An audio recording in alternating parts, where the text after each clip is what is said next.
Vous êtes chez Dimbi TV News. Abonnez-vous sur Dimbi TV News. Abonnez-vous sur Dimbi TV News.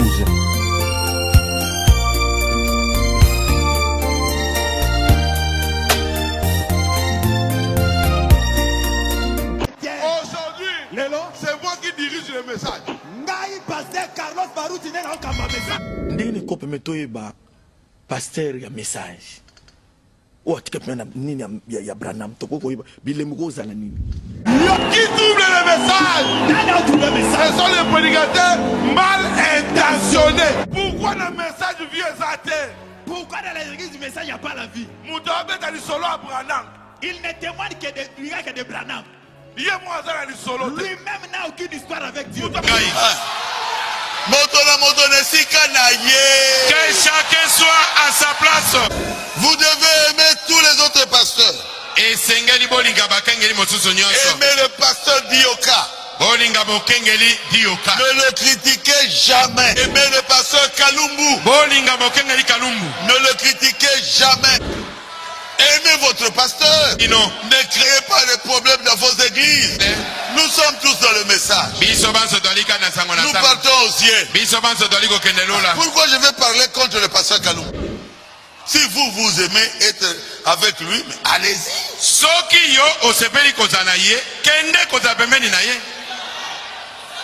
Celui qui veut être avec le pasteur Dioka, allez chez lui. Si vous voulez rester avec le pasteur Barouti,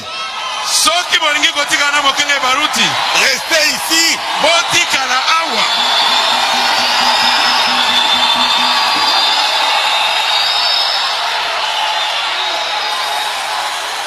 Les critiques, ça n'apporte que la haine.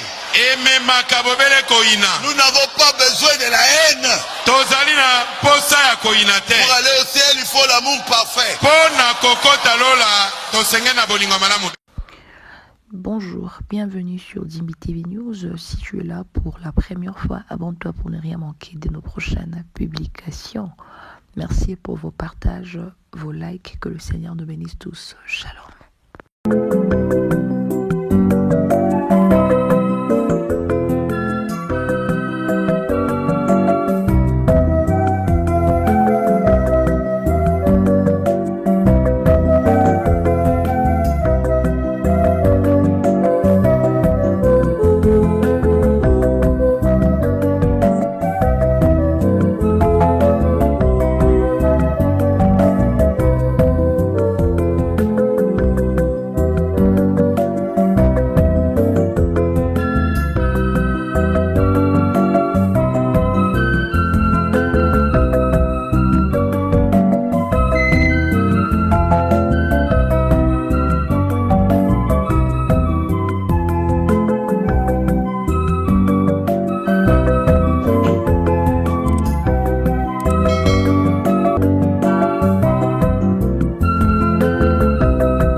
pasteur ya message o atika pena nini ya Branham toko koyeba bilemu kozala nini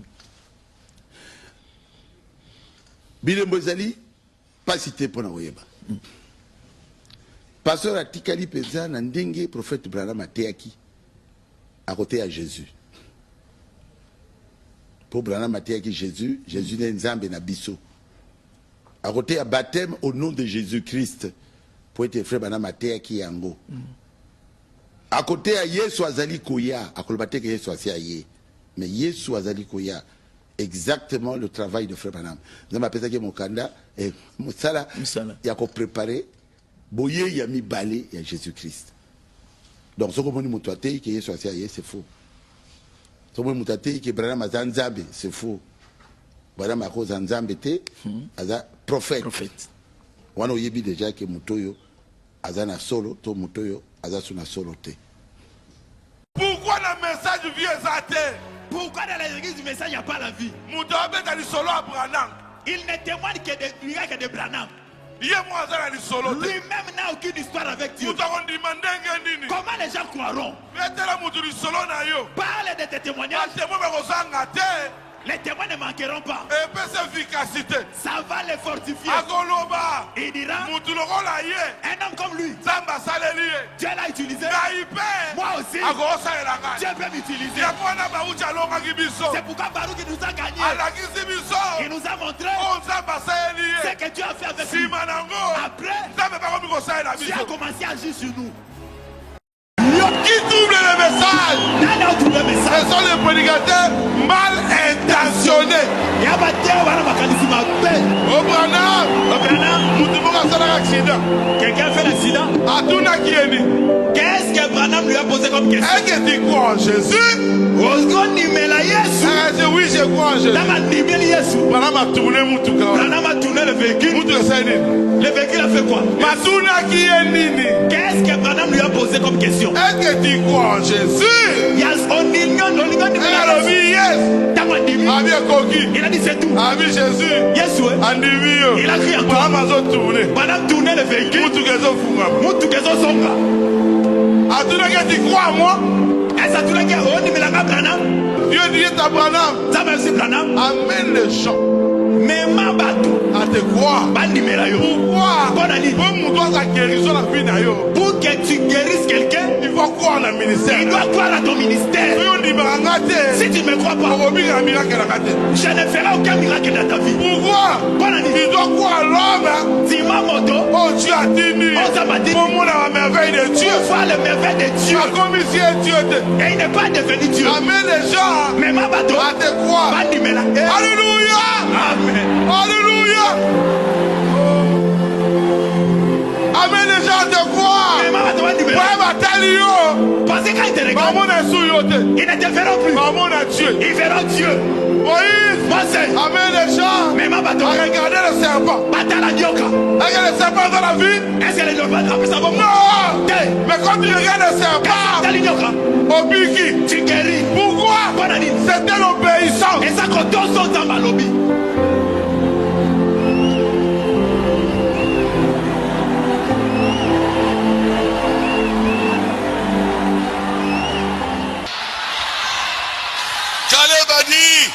Caleb alobaki, Josué, Yoshua, donne-moi ma montagne. Pesanga ingomba na ngai. Moto na moto nesika na ye. Que chacun soit à sa place.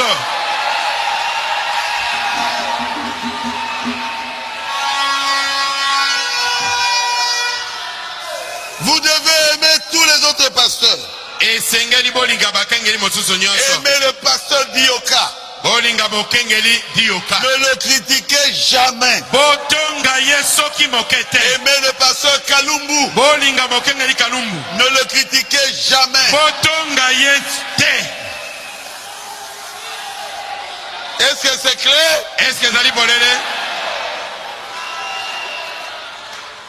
Aimez votre pasteur. Ne créez pas de problèmes dans vos églises.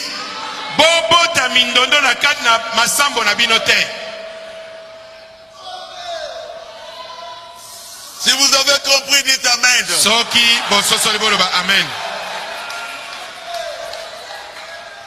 Est-ce que c'est clair? Nous sommes tous dans le message. Nous partons au ciel. Pourquoi je vais parler contre le pasteur Kalumbu? Si vous aimez être avec lui, allez-y.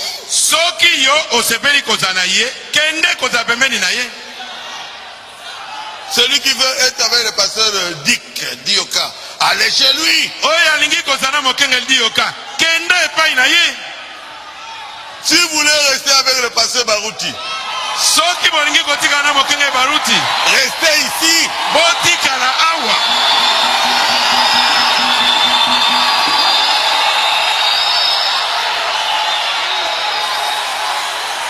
Les critiques, matongi ça n'apporte que la haine. ememaka bobele koina. Nous n'avons pas besoin de la haine. Tozali na posa ya koina te. Pour aller au ciel, il faut l'amour parfait. Pona kokota lola tosenge na bolingo malamu be. Je pense que vous le savez. La pierre fêtière, Libanga na moto. c'est l'amour divin. Ezali bolingo na nzambe. S'il n'y a pas d'amour, vous n'entrez pas au ciel. Soki bolingo ezali te bokokota lola te. Même quelqu'un qui n'est pas ici, Ata moto azali awa te. ne le haïssez pas. Boyina yete. Saluez-le. Pesa embote. C'est votre soeur. Alinde kuna mwasi. C'est votre frère. Alinde kuna mobali. Respectez-le. Bomemia ye. Respectez sa foi. Memia kondima na ye. Respectez son choix. Memia boponi na ye. Mais toi, tu es dans Baruti Tabernacle. Kasi yo ozali moto ya baruti tabernacle.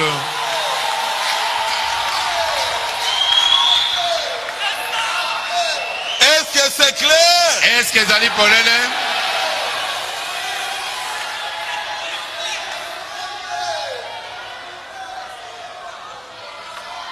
Oh, Baruti a encore prêché comme ceci.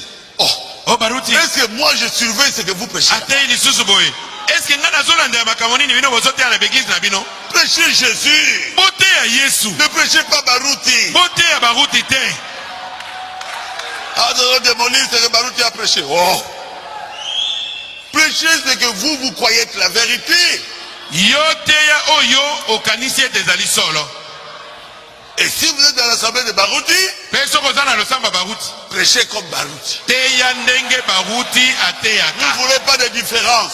Biso tolingi komona bokeseni te. Les enfants de Dieu Bana na nzambe veulent l'unité. balingi bomoko. Ils sont unis Baza na bomoko autour du don zonga zonga na likabo.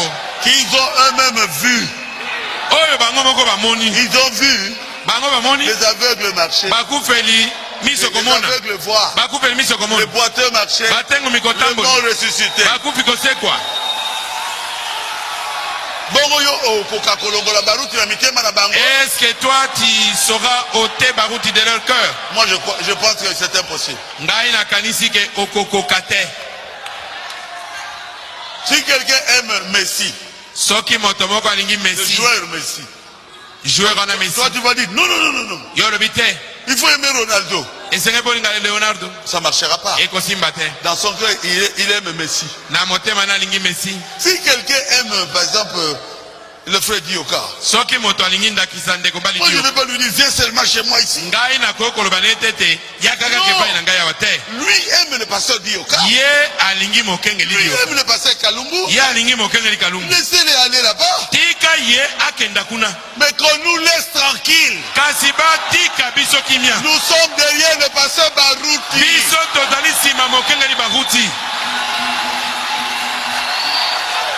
Kende liboso, Kende liboso Papa Baruti. Kende liboso Eya liloba. Kende liboso